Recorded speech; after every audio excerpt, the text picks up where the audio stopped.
Nosirada Iso ko'p mo'jizalar qilmadi. Nega? Chunki odamlar ishonmadilar. Xudoning qudrati o'zgarmagan edi. Masih o'sha, kecha ham, bugun ham, abadiy ham o'sha. Ammo ishonmaslik ularning qalbini yopdi.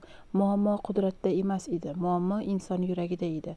Agar siz hayotingizda Xudoning mo'jizalarini ko'rishni istasangiz, faqat eshitganingizni o'zi yetarli emas.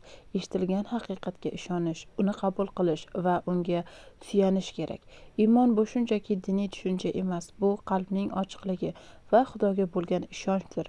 Shuning uchun siz Xudodan haqiqatni ochib berishini so'rang. Uni mish-mishlardan emas, balki muqaddas yozuvdan izlang. Chunki Xudoning kalomi iymonni tug'diradi.